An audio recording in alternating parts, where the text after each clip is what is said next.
जय श्री राम, सत श्री अकाल, आदाब, very good morning to all of you प्यारे बच्चों।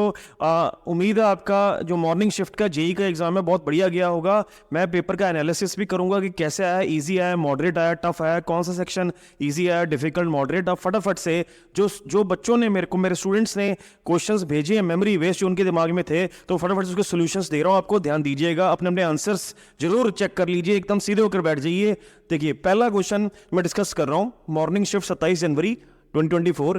Cardinal energy of A and B of mass 4 kg and 25 kg are equal. Find the ratio of their momentum. तो अगर cardinal energy बराबर है, आप बराबर कर सकते हो। एक तरीका ये है कि half into 4, cardinal energy same है, स्पीड सेम नहीं बोली तो स्पीड अलग लेनी पड़ेगी, into half into 25 into V square B. Half से हाफ कट गया, तो यहाँ से V A by V B की रेशो निकाल लोगे, कितनी आ जाएगी 5/2। तो मोमेंटम की रेशो कितनी आ गई, P F mass into velocity 5, 25 into 2, तो ये आ गई 20/50। आंसर इज 2/5 यानी 0.4। Second is correct. आइए अगला सवाल। अगला सवाल है कि डिस्प्लेसमेंट जो वेक्टर था वो 2t² j cap plus 5k cap है। आपको वेलोसिटी निकालनी थी 1 सेकेंड के बाद। ऑप्शंस जे के की फॉर्म में गिवन है।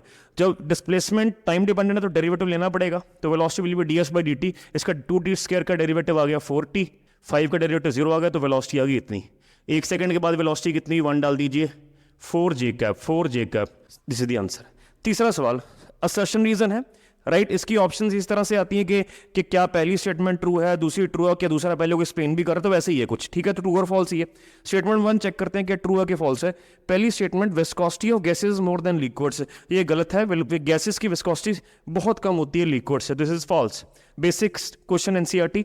Second, by adding insoluble impurities surface tension ST surface tension decreases.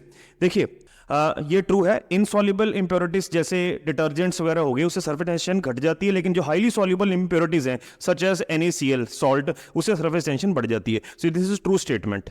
तो आपको वो ऑप्शन मार्क करनी थी। मोस्ट प्रॉब्ली थर्ड ऑप्शन होती है कि स्टेटमेंट 1 या लास्ट होती है, सी या डी होती है। Statement 1 is false, statement 2 is true, ठीक है। आइए अगले क्वेश्चन भी लेते हैं फटाफट से। आइए बच्चों फटाफट से चौथा सवाल जो मैंने लिए, पहले 3 डिस्कस कर लिए थे मैंने, फिर चौथा लिखा है, 5वां लिखा है, 6वां ये लिखा है। पहले चौथा देख लेते हैं। अगेन असर्शन रीजन, डायमेंशंस का सवाल है। एच प्लैंक्स कांस्टेंट है, क्या प्लैंक्स कांस्टेंट और एंगुलर मोमेंटम की सेम डायमेंशंस होती हैं, अभी चेक कर लेते हैं। Planck's constant is E is h nu, तो h विल बी एनर्जी यानी ml/t-2 बाय फ्रीक्वेंसी, तो this will be ml/t-1। Similarly angular momentum can be written as mvr, that is mvr ml/t-1 into l, तो ये आ गया ml²t-1। Yes, तो first is true. Linear momentum और torque की कभी भी सेम डायमेंशन नहीं होती। टॉर्क की वो होती है जो एनर्जी की होती है ml/t-2, और लीनियर मोमेंटम की होती है ml/t-1। तो first is true, second is false. Again आपको कोई चारों में से कोई ऐसी ऑप्शन चूज कर लेनी थी। 5वां सवाल, a block of mass 1000 kg has velocity 6, ठीक है। यहां मैं कर देता हूं, यहां पर 1000 किलोग्राम ब्लॉक की जो वेलोसिटी थी 6 थी, अगर उसमें 200 किलोग्राम एक्स्ट्रा एम्बेड कर दिया जाए, यानी अब ये 1200 हो गया, ये 1000 की थी, तो बताइए अब कंबाइंड मास की स्पीड कितनी होगी। कंजर्वेशन ऑफ मोमेंटम से कर दीजिए। Initial momentum 1000 into 6, finally 1200 into नई स्पीड, तो this becomes 5 metre per second. तो कंबाइंड मास की स्पीड होगी 5 metre per second, first option आपका आ जाएगा। तो ये पहले 5 सवाल थे। 6वां एक अच्छा सवाल लगा मुझे, right. A train running at 12 metre per second on a track 1.5 metre apart. तो एक ट्रेन है 1.5 मीटर अपार्ट के ट्रैक पर चल रही है, उसको एक कर्व को क्रॉस करना जिसका रेडियस 400 मीटर है। How much should be the one of the rails of the track be lifted so that it can cross the curve. देखिए इसको ऐसे कर्व पे जाना है, दोनों में से एक जो रेल है उसको उठाना है ताकि वो कर्व बना सके, राइट।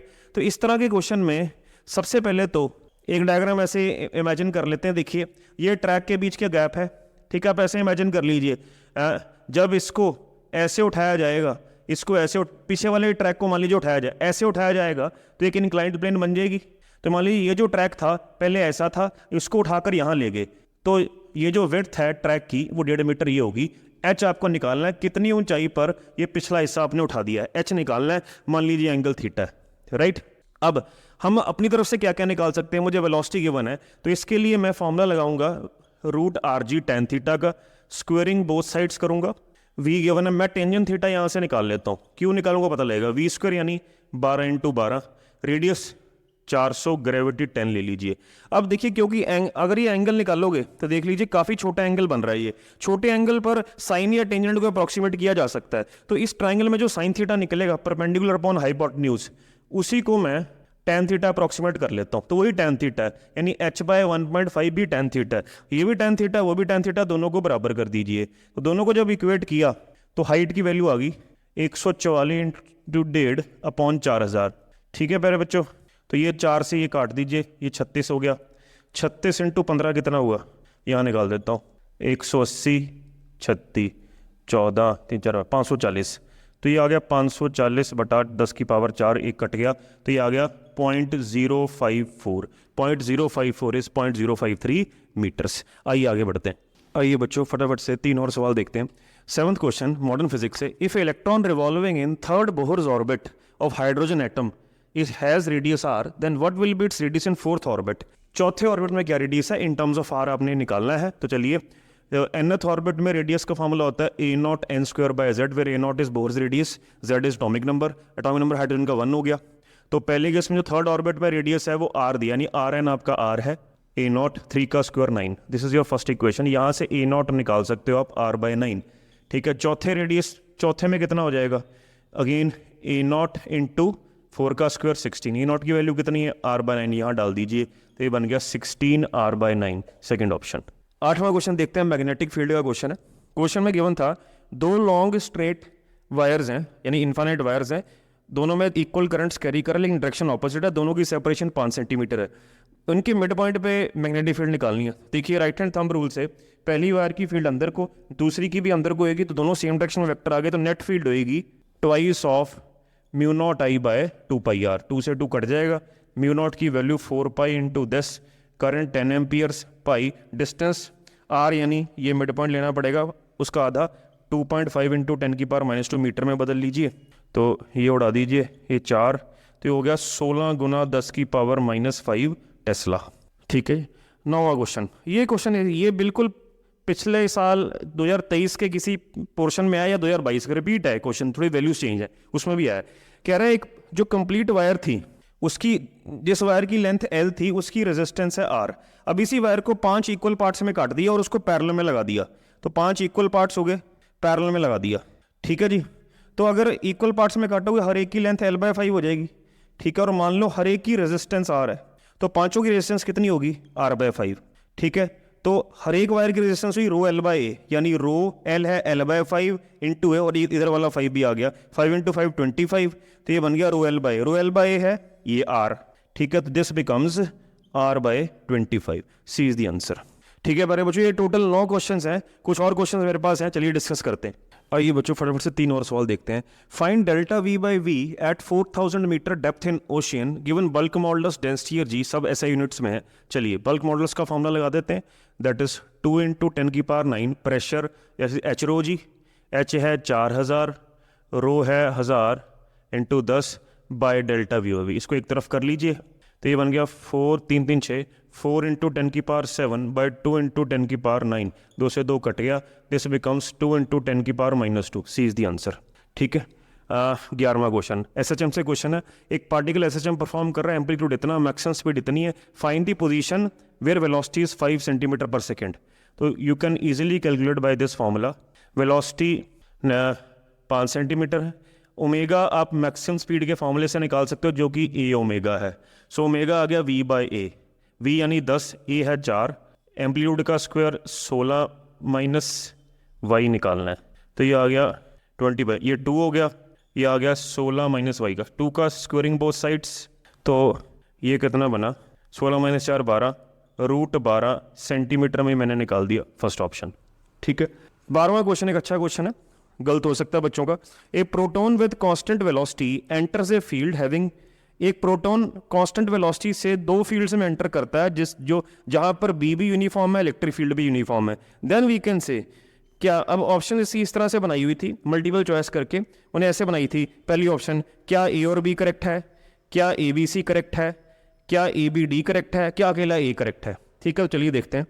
तो कांस्टेंट वेलोसिटी कब रह सकती है प्रोटॉन की, देखिए ये तो पक्की बात है कि जब हम कॉम्बिनेशन में मोशन स्टडी करते हैं इलेक्ट्रिक और मैग्नेटिक फील्ड के मोशन में, हम ये पढ़ते हैं कि इलेक्ट्रिक फील्ड जब जब नॉन जीरो होगी तब तक उस पर चार्ज पार्टिकल पे फोर्स लगेगी क्यू ही, और तब तक उसकी अगर फोर्स लगेगी तो न्यूटन सेकंड लॉ से F is equal to M से एक्सलेशन आएगी एक्सलेशन आएगी तो उसकी स्पीड बदलेगी। तो ई नॉन जीरो वाला केस आप देखिए, दो केस हैं ई नॉन जीरो वाले, तो वहां पे प्रोबेबिलिटी है, लेकिन हम एक एक करके चेक करते हैं। तो अगर ई जीरो होगी तो फोर्स नहीं लगेगी, तो कांस्टेंट रहेगी। मैग्नेटिक फील्ड वैसे ही जीरो है, ठीक है, मैग्नेटिक फील्ड स्पीड बढ़ाती नहीं है, तो ये ऑप्शन बन जाएगा। B, again electric field zero है जिसने स्पीड बढ़ानी है, ठीक है, तो इस केस में बी नॉन जीरो हो कोई फर्क नहीं, जीरो हो नॉन जीरो कोई फर्क नहीं पड़ता, क्योंकि magnetic force can not change the speed, ठीक है, तो बी भी हो गया, करेक्ट हो गया। सी में ई नॉट इक्वल टू जीरो और बी जीरो दिया, तो ई नॉट इक्वल टू जीरो से पता लग रहा है अगर ई नॉन जीरो है तो डेफिनेटली पार्टिकल एक्सेलरेट करेगा ही करेगा, तो ये ऑप्शन नहीं बन सकती, बी लिखने की जरूरत नहीं है। डी में देखते हैं, इसमें भी ई नॉन जीरो है, लेकिन यहाँ ध्यान देना पड़ेगा बी भी नॉन जीरो है, तो ई नॉन जीरो समय लगेगा कि एक्सेलरेट करेगा, लेकिन अगर हम दोनों को कॉम्बिनेशन में देखें, जब ई भी नॉन जीरो बी भी नॉन जीरो है, तो एक ऐसा केस हो सकता है जब दोनों फोर्सेस इलेक्ट्रिक फोर्स और मैग्नेटिक फोर्स कुछ ऐसी कंडीशन बना लें कि ये बैलेंस कर जाएं।